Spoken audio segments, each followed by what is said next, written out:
Okay, we're going to call this meeting to order, the Board of Mayor and Aldermen for March the 25th, 2025. We apologize, we're just a little late, but work session just went a little longer than expected. We're going to begin with the invocation after I call the roll and the Pledge of Allegiance. So here's the roll call. Alderman Barnhill. Present. Alderman Blanton. Here. Alderman Caesar. Here. Alderman Peterson. Here. Alderman Berger. Yes. Alderman Brown. Present. Vice Mayor Potts. Present. Alderman Baggett. And the mayor is present also. So if we'll stand for the invocation and the pledge. Alderman Barnhill, will you handle that? Heavenly Father, we come to you tonight in prayer thanking you for all the many blessings that we observe, and especially the blessings of meeting and having free speech. We know that there are many countries, many nations that do not have these freedoms, and those are freedoms that we give you thanks for. We also thank our first-time people who serve the military, our first responders, those people who are protecting our freedoms and protect us as we go about our daily lives. We ask your blessings upon each of us as aldermen. We give us spiritual wisdom and guidance as we make decisions that affect the direction in which the city will grow. This prayer we offer in Christ's name. Amen. Amen. You'll join me in the Pledge of Allegiance, and the flag is right there. I pledge allegiance to the flag of the United States of America and to the republic for which it stands, one nation, under God, indivisible, with liberty and justice for all. Okay, the next item is to set the agenda. Are there any motions in regards to the order of the agenda? Vice Mayor, you're recognized. Yes, thank you. Thank you, Dr. Mayor. I would like to make one adjustment to the agenda. Under new business, it's currently set as item number 9, consideration of appointment of Matil Nassim to the Franklin Public Arts Commission. Sir, if we could move that to the first item in the new business section, as she is here in our audience right now. Appropriate motion. Is there a second? Second. Appropriate motion, second, Alderman Brown. Any discussion? Ready to vote? Going to do a voice vote? Yes, sir. All in favor say aye. Aye. Opposed? Passes unanimously. We'll now go to citizen comments. I have no speaker cards for citizen comments. And we'll jump down to communications. I have no communications from the county mayor or anyone else. Anyone else have any communications? I will have a couple of comments on miscellaneous reports. We'll now go to approval of the minutes of March the 11th, 2025, and March for the work session and the Board of Mayor and Alderman meeting. I'll entertain a motion. Move for So approval. moved. Second. Seconded by Alderman Berger. Any discussion? Ready to vote? Gonna do a voice vote? That's what I thought. Alderman Barnhill. Yes. Alderman Blanton. Yes. Alderman Caesar. Yes. Alderman Peterson. Yes. Alderman Berger. Yes. Alderman Brown. Yes. Alderman Vice Mayor Potts. Yes. And Alderman Baggett. Yes. Passes unanimously. We'll now go to miscellaneous reports. My miscellaneous report, if I could go first, has to do with the Franklin tomorrow community awards. Exemplary volunteer award. Thank you for making it exactly right. You're on that board. Yes. And we had 2 recipients, if I'm not mistaken. We had 2 people.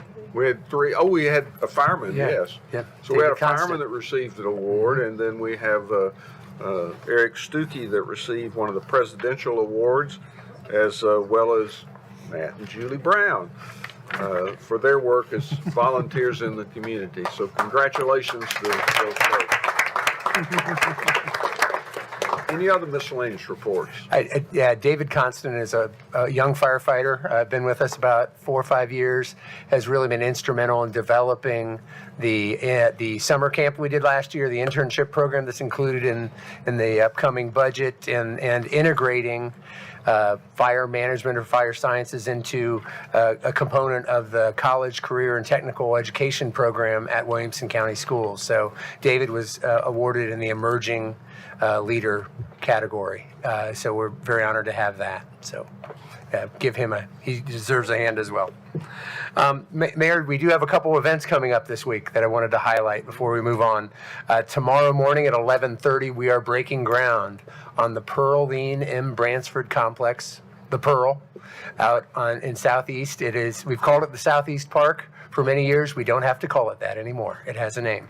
And we're excited to do that. It will bring large play fields. It'll be the home to LEG's all-inclusive playground, many other elements. The passive park area to the north is moving forward at the same time as well, with Robinson Lake and hiking trails and many, many great amenities that will serve the entire community, but especially the southeast area, which has grown and does not have the large-scale park amenity that some of our other neighborhoods have closer access to. So we're excited for that to advance.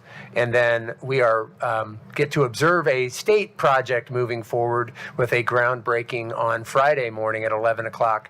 The Carter House Visitor Center, long anticipated, will break ground on Friday morning. And that's a state of Tennessee project, but one we're very proud to move forward with. And late state representative Charles Sargent played a huge role in that happening as well. So it's great to see it finally start happening, and we're excited for that new investment in telling our story, our important historical story here in Franklin.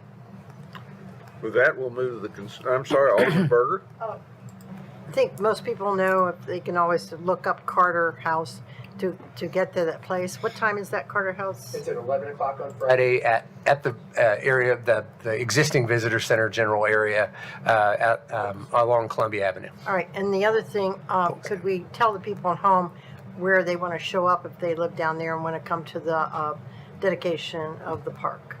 How do they find it? Yeah, it is located along Carruthers. I don't know how you'll see a large bridge and a bunch of people there. So I don't know what else to tell you. That's the best thing I can tell you. Is that good? So okay. So if you're traveling south in Carruthers. Yeah, right along Carruthers. Carruthers. I just want to make that clear, Yes. because I know sometimes people hear it at home and they'd like to show up. Thank you. The bridge goes somewhere, but it doesn't continue. It's now going to go to a great park. Well, we're going to go to the consent agenda, and all items on the consent agenda are deemed to be non-controversial and routine in nature, but the governing body that we approve is recommended by committee or staff by one motion of the governing body. The items on the consent agenda will not be discussed. We're looking at items 10 through 14. I will entertain a motion.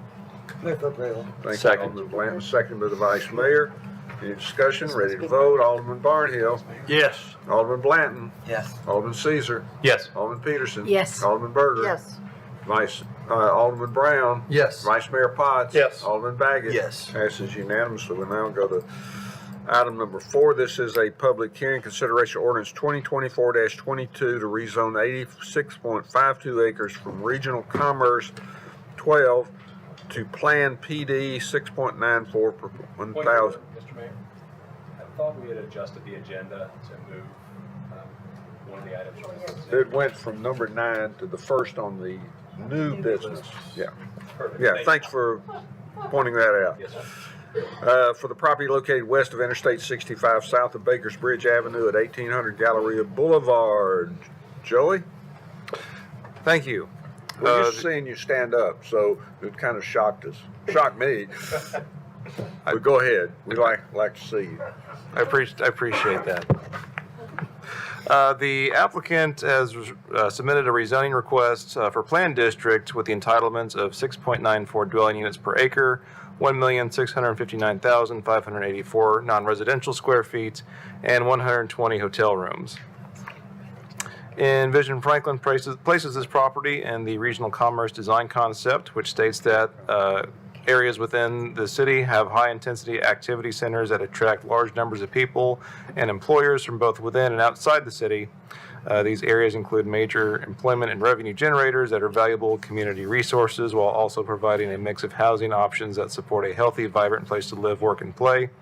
It further states that regional commerce should transition in intensity and scale across this design concept. Higher intensity uses should be located closer to the I-65 interchanges and major thoroughfares, with less intensive use transitioning to established residential areas. New development should have a pedestrian-friendly design and distinctive character. In regard to new development on established sites, Envision Franklin recommends that infill buildings and associated parking structures are expected and encouraged to replace large surface parking lots. The rezoning requests with the proposed entitlements are in keeping with the recommendations of Envision Franklin for redevelopment within the regional commerce design concept.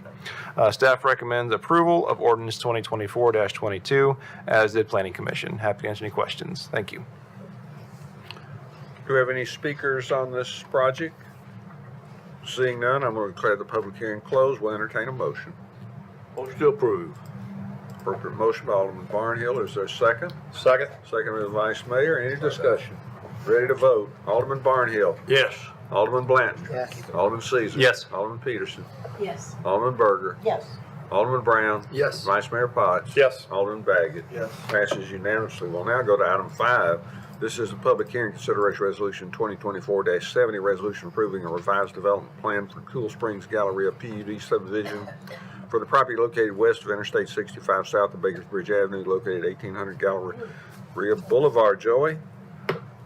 Take it away. The applicant has submitted a revision to the Cool Springs Galleria PUD subdivision development plan for the property located where the Cool Springs Galleria Mall is. The property consists of 86.52 acres.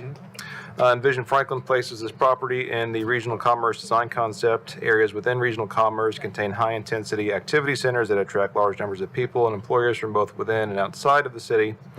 Development should transition in intensity and scale across this design concept, with higher intensity uses being located closer to the I-65 interchanges and major thoroughfares. New development should have a pedestrian-friendly design and distinctive character. Infill buildings and associated parking structures are expected and encouraged to replace large surface parking lots. The plan proposes new development in the existing surface parking lots, providing 84,555 square feet of new restaurant and retail space, as well as a total of 600 multifamily units. For new multifamily residential uses, Envision Franklin recommends that the entire first floor facing the street should have commercial spaces with residential above. In locations where commercial use on the first floor may not be viable due to topographical or environmental constraints or lack of visibility from major street, multifamily units should be provided on the ground floor entrances, stoops, and front porches with pedestrian connections to the streets or to an internal drive to make it more pedestrian activation and friendly. The buildings range in height from 1 to 8 stories, including an 8-story hotel with 120 rooms. The new construction offers retail and an amenity space on the ground floor with multifamily residential units on the upper floors. Envision Franklin recommends that buildings where feasible should be sited or designed to create public spaces such as plazas, outdoor seatings, areas that are easily accessible from adjacent streets or sidewalks. While this project meets the minimum recommended policies of Envision Franklin for the regional commerce design concept, the proposed plan does not demonstrate the larger guiding principle of exceptional design in terms of integrating high-quality design of buildings, public spaces, streets, pedestrian facilities, and landscaping in order to enhance the public realm and create exceptional places for people. The amount of usable open space provided is minimal. Additional open space in the form of a larger plaza or green area with amenities could help make this a distinctive destination and contribute to the activation of the property. Staff does acknowledge that retrofitting existing development sites to create new special places for people is a challenge, and since the policies of regional commerce have ultimately been met with this revised development plan, staff is recommending approval with conditions. So with that, staff does recommend approval with conditions of Resolution 2024-70, as did Planning Commission. Happy to answer any questions. Thank you. And we do have the applicant here, and I think you have a one-pager. Did the applicant want to address any of the points in the one-pager that you left? Good evening. My name is Scotty Burnick. I'm a landscape architect with Reagan Smith. I don't want to address any of the bullets. That is an explanatory document based off input we've heard meeting with several of the aldermen to convey our design intent for the project. I just want to note we're not requesting any modifications of standards. We're going to follow the zoning ordinance, but what we heard is don't just follow the zoning code, think beyond that. So this is just, again, an explanatory document to show our vision. Also, we're here for questions. I could talk about this project quite a bit, but we'll sit back, and if you guys have any questions, just let us know. Thank you. Okay, I'm going to declare the public hearing closed. Is there a motion? Motion to approve. Thank you. Second. Second by Alderman Peterson. Any discussion? Yes. Alderman Baggett, you're recognized. Staff said it in their memo. While this project meets the minimum recommended policies of Vision Franklin Regional Commerce, the proposed plan does not demonstrate the larger guiding principle of exceptional design in terms of integrating high-quality design of buildings, public spaces, streets, pedestrian facilities, landscaping. I talked to the applicant about this. I appreciate this document. It's hard. This has got to happen there at the mall. I think we have one opportunity, for me at least, we have one opportunity to use our vote and ability to get what we want there and have that exceptional design and quality. I think that maybe if they'd have had some of that, the boxes that we have there in the 3Ds, you know, I just don't. I want to have more than that on this document that is good. But I just can't. I just want to see more. If we're going to do this kind of density around the mall, which is where it should be, and generally that's what the public says when I've talked to them about it. That's where to put it. But I want to see more, and we have one opportunity to do that, and that's the development plan. So I would look to defer this. But I'd like to hear other aldermen's comments as well. Alderman Berger. Patrick, can you explain what you're looking for? Because I would like to speak to some of this, but I'd like for you to clarify that. So a lot of times when we get development plans, the actual facades, the actual design of the structures is we see it. And in fact, because even though our zoning ordinance does have design standards, that development plan and the images and the items that are put forward, sometimes those go beyond the zoning ordinance, and that becomes a part of the plan. And in fact, there's some residential areas that submitted pictures of houses they were going to have, be built, and then they're advertising different types of houses, and that's not what this board voted on. And so having those images, having that design, instead of the boxes, I think, is important. I think we've done it with other developments, other apartments, and we've sent them back to redesign. And I think that this is, we don't even have a chance to do that because we don't have a design. We have a box. And I think that we should, I don't think it's rude to require a design. Could I ask Scotty to come back, please? Sure. Scotty, first of all, I totally agree, but it's sort of crazy because you can put these boxes in and go, the architect is in the midst of designing this. I have been pretty vocal about the east side of Franklin not getting their due in architecture and in design. I drive in different places in the city and I go, that looks great. That looks nice. Looks super. I drive on my ward and I go, how did we get this here? How did this happen? Well, Emily assures me, hey, some of that was before we changed our ordinances, our design, our documents, and we got stuck with it. Although, personally, if I'd had the opportunity to speak to some of those people, I don't think we would have had that. But sometimes those things slip through without me having the opportunity to speak to them. I've had a great opportunity to speak to you all and your architect. And I have pounded my fist on the table with them about design. And one of the things I wanted to make sure that we knew that was going to happen is that we didn't piecemeal this thing in. We don't need a piecemeal development around the mall. It needs to be a full plan for the future, and they have done that. They have looked at all the districts in the area around the mall, how that comes about in the future. A lot of that does depend on the future of the mall as well. Right now, it's a profitable mall. There will be time in the future where some of those stores will go away. Part of that mall will probably be taken down. Part of that mall may stay. We don't have a crystal ball to find that out. But I can assure you, I would rather them not come with, we're looking at this or we're looking at that. They showed me a bunch of pictures, and I had sent them a ton of documents of what, they said, not just because it's my preference, because you might like blue, I might like pink, you might like yellow, you might like green. Everybody has their different opinion on design. But I'm a very visual person, and I look at these things and I go, we don't need a bunch of boxes anymore. We don't need super urban. We don't need super downtown. We need what fits in Franklin. And one of the things I really appreciated about you all is you really listened. And I said, with all the seminars I have gone to in design, planning over all these years, is design makes the place. And I couldn't agree more. So could you speak just briefly to what your plans would be for the going forward in the future with this? Sure, yes. To assure us that we'll be in good hands and that we're not going to say, well, that's not what we wanted. Right. Well, so there's, I think, multiple pieces to address there. I mean, two of the things is architectural design, and the other piece is the civic space and how those two interact, right? How do we activate that ground plane with the building?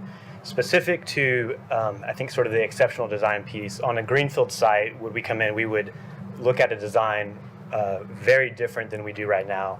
The existing utilities, property lines, the underground infrastructure that's in place, agreements, trying to keep, as we say, the small going, do no harm, is a piece that I call it the design challenge. And how do we do this? How do we get still great design, hit those principles and those pieces without losing sight? In order to do that, we were able to share additional civic spaces. It's nothing new, but it was just enhancement showing all the additional green spaces around the site. So, for example, this is an existing parking lot. If this were completely developed, you would have a little over an acre of true civic space. In addition, you would have a little over 2 acres of just pervious space. So if you think about it just from a parking lot and that is civic space, but it's that programming, the placemaking. On that, it's the connection pieces. It's how do you get from point A to point B. The Galleria, when you go there, you think, hey, I'm inside. Currently, you don't think, hey, I'm outside. How do we activate this? So a little bit of a challenge is this is a slow step process. We've identified a phase one that makes the most sense for the development as it sits today. We've also looked at a master plan that really explores and I think has some exciting moments that will be fun that you can have outside.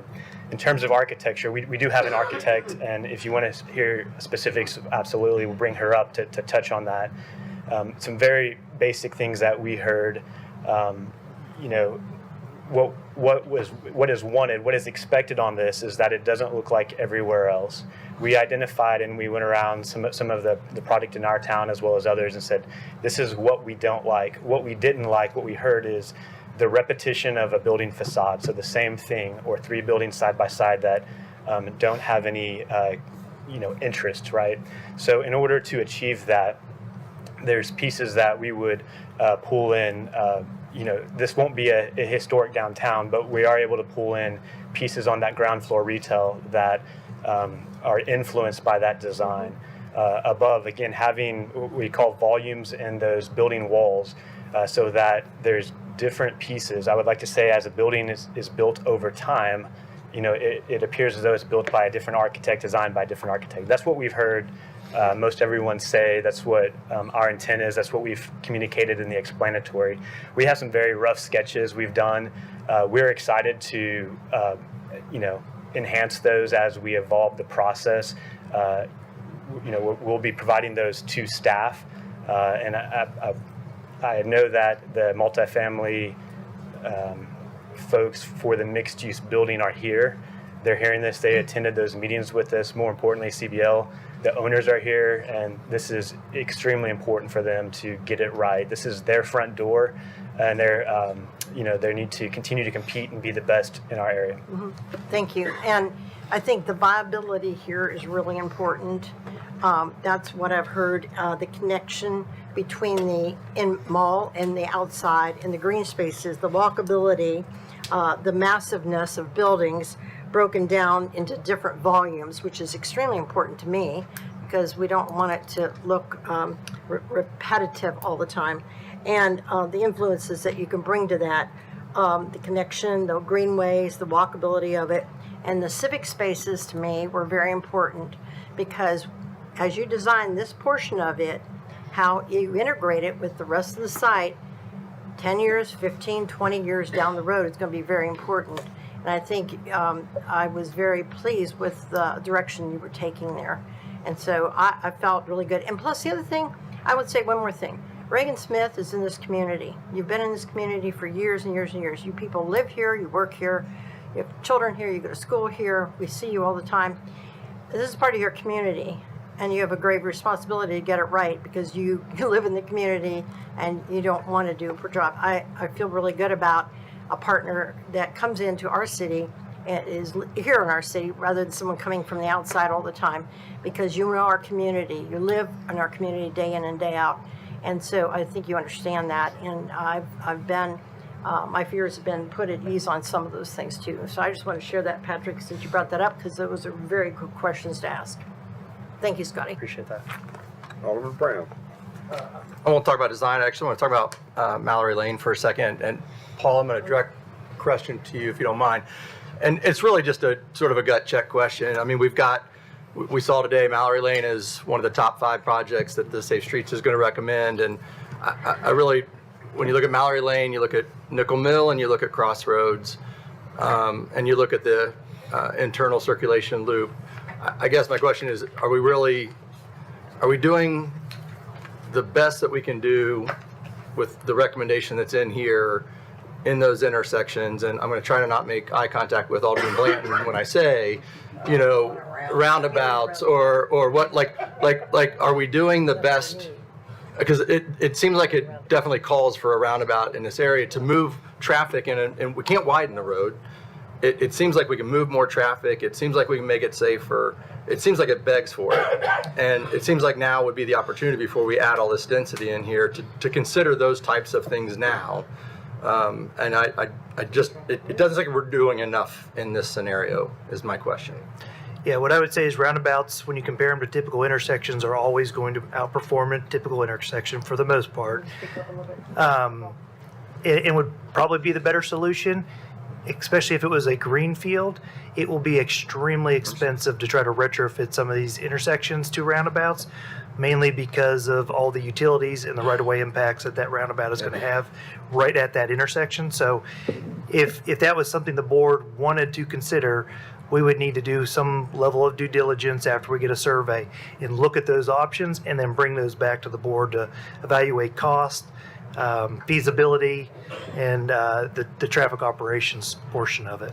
I guess all I'll say is I get the cost, but we're getting ready to be asked to make a commitment Yeah.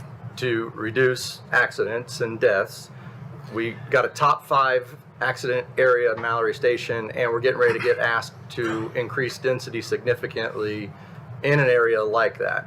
And I don't know if widening a couple of turn lanes and changing some signaling is going to be the answer for that. And I just continue to be really worried about this stretch. Yeah, we are maxing out pretty much most of these intersections. No question. With double lefts, double right turns where we can, triple throughs. There's not much more we can do, to be honest with you. You also have the adaptive system in this corridor, and so that's an enhancement on top of what we have of trying to move traffic up and down Mallard Lane. But Yeah. if that's something you wanted evaluated, we'd have to spend some time and work with a consultant to really bring you facts. Alderman Caesar. Well, I know I'm in danger of saying this, but I think the roundabout idea is worth studying, especially given the limitations that we have. Like you said, Paul, it's not a greenfield area. My concern, I think we have covered the aesthetics of the projects. My concern is right now that's an area that I avoid oftentimes because of the traffic without additional residential and commercial that's in there. I don't think, as you said, Alderman Baggett, we have one chance to do this, and that may not be true because in 40 years when I'm no longer here, somebody will have a chance to go back and swing at it again. But I think traffic it continues to be the number one issue we hear about. We know that this stretch is already maxed and additional left and right lanes, we're doing our best with what we have. But if we have a chance to redevelop this mall, I would think that the applicant as well as the city would want traffic to flow well through this area. And so maybe this is something we would look at, but even a signalized roundabout might be the way to go, because I wouldn't want a roundabout to overthrow the ability for people to walk or bike safely across the road. So I think that that's an important piece that will ultimately pay dividends down the road for residents and for the property owner. Yeah, what I'd ultimately recommend is similar to what we did at Liberty and Mallory, is to do the same type of evaluation, including cost to look at it. And I can promise you the roundabouts are going to be a lot more expensive. Alderman Peters. But safer, and it will more than likely move traffic better. Yeah. Alderman Peterson, you're recognized. Mr. Mayor, on several things, at least putting all these other things on here won't be just paved parking, and that's all it is out there. And so I think that is a big plus, to have some things out there. And the things that are proposed here with the extra places for people to live, but also a restaurant and some other things like that would be very helpful.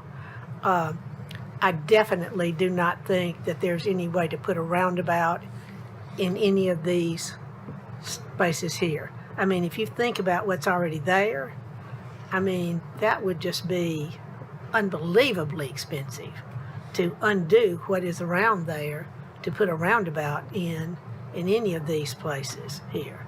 And so I'm in favor of just approving what they're requesting here, and actually to let it get moving there. But I really would have a concern with trying to make a lot of changes from what they have planned, because as I say, I think it's going to be better to have the extra buildings, not buildings, but whatever their extra uses that are not just a paved parking lot. And that's one of the main things that's happening here. Thank you, Alderman Peterson.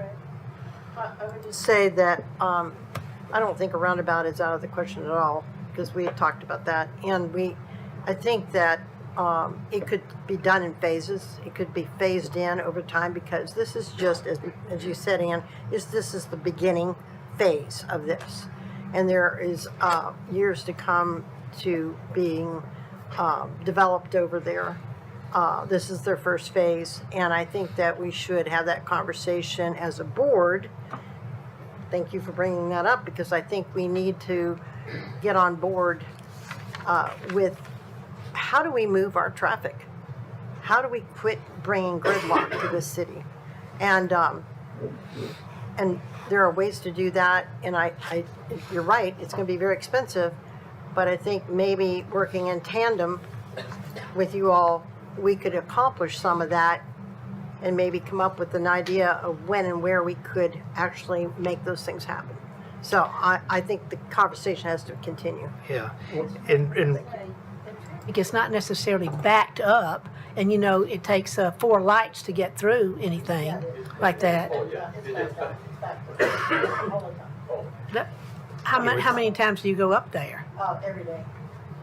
I'm up there every day. I've got Alderman Brown. The other thing I would say is But it doesn't, not all day. worth exploring, because we may find out that we might get some federal dollars. If it's in one of those top 5, that we might actually get some federal dollars towards actually making that improvement. So, as we learned tonight, so. yeah, some of my concern, and I'm not for or against, I just telling you the facts of roundabout versus intersection, but another concern is going to be at these volumes, you're going to have pretty big bypass lanes. So these are going to be really big roundabouts, which will become very challenging. Very challenging. But we should look at it. Yeah, I don't disagree. Say, we're not the experts. Correct. I've studied this stuff a lot. But I think we have to. Yeah, I've got Alderman Blanton. I just want to say, yes, I'm still totally against Mallory Lane and Liberty Pike roundabout, but I'm not the anti-roundabout woman. But no, you'll see that in a minute when I vote against this cost increase. You ready to vote? Alderman Barnhill. Yes. Alderman Blanton. Yes. Alderman Caesar. Yes.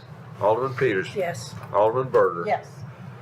Alderman Brown. Yes. Vice Mayor Potts. Yes. Alderman Baggett. No. Passes 7-1. We'll now go to item number 9, which we moved to item number 6, which is consideration of appointment Matal Neeson to the Franklin Public Art Commission, and she's with us tonight. I'm going to have her stand in just a second, if you'll give me a moment. I had over 20 applications for one nomination for the Public Arts Commission, and the first thing that I did was go through all those and narrowed it down to 5 or 6 people that I interviewed. And after interviewing those, it was a challenging decision because all of them brought special talent and special skills as far as participating in the Public Art Commission. That made me think and suggest to the Public Art Commission they may want to consider expanding their board a little bit because we have a lot of talent in this city in the arts. But my ultimate decision was to select Matal Neeson for this. She is graduated with honors with both a bachelor's and a master's from Tel Aviv University. She's been in Franklin 12 or 15 years now and has a son that's at Page High School. She served previously as a lecturer in universities, and she's also been an art curator for a college. So she brings a wide range of talent to this position. She's already attended an art commission meeting, and Brandy's on that commission, and so I'm excited to bring her nomination to you for the Public Art Commission. And people can't really see you because all those chairs there, but there she is right there. So I would entertain a motion. I will make that motion. Thank you, Brandy. Seconded by Alderman Barnhill. Good. You ready to vote? Good. Alderman Barnhill. Yes. Alderman Blanton. Yes, sir. Alderman Caesar. Yes. Alderman Peterson. Yes. Alderman Berger. Yes. Alderman Brown. Yes. Vice Mayor Potts. Yes. And Alderman Baggett. Yes. Passes unanimously, and congratulations. We'll now go to item, I'm going to call it number 6. City of Franklin Contract 2024-0253 with Cool Springs Expansion Land LLC Galleria Commercial Complex PUD subdivision for a public-private partnership to deliver Mallory Cool Springs Boulevard and I-65 ramp improvements. Is there a motion? Thank you, Alderman Berger. Is there a second? Second. Second by Alderman Peterson. Any discussion? Ready to vote? Alderman Barnhill. Yes. Alderman Blanton. Yes. Alderman Caesar. Yes. Alderman Peterson. Yes. Alderman Berger. Yes. Alderman Brown. Yes. Vice Mayor Potts. Yes. Alderman Baggett. Yes. Passes unanimously. Item 7 is City of Franklin Contract 2024-0383 with CBL Properties for Parkland Impact Fee and Construction Agreement for the Cool Springs Galleria PUD subdivision. Is there a motion? Move to approve. Thank you, Vice Mayor. Second. Second by Alderman Barnhill. Any discussion? Ready to vote? Alderman Barnhill. Yes. Alderman Blanton. Yes. Alderman Caesar. Yes. Alderman Peterson. Yes. Alderman Berger. Yes. Alderman Brown. Yes. Vice Mayor Potts. Yes. Alderman Baggett. Yes. Passes unanimously. Item 8 is City of Franklin Contract 2025-0035 with Rummel, Klepper, and Call LLP for the final design of Liberty Park and Mallory Lane intersection improvements at a cost of $579,500. Is there a motion? Move for approval. Thank you. Is there a second? Second. Thank you, Alderman Brown. Any discussion? Ready to vote? Alderman Barnhill. Yes. Alderman Blanton. No. Alderman Caesar. Yes. Alderman Peterson, Yes. Alderman Berger, Yes. Alderman Brown, Yes. Vice Mayor Potts. Yes. And Alderman Baggett. Yes. Passes 7-1. We'll now go to appointment, well, I've already done that one. I need a motion to go into executive So session. moved. All in favor? Aye.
executive session. Yes, Mr. Mayor, I'd like to make a motion. Okay, so- I move to approve settlement in the case of the City of Franklin versus Battleground Academy for a total amount of $750,000 plus some minor paving work to be performed by the city. Such work to be negotiated and finalized by the city administrator and or his designee. Second. Appropriate motion second. Any discussion? Seeing none, ready to vote?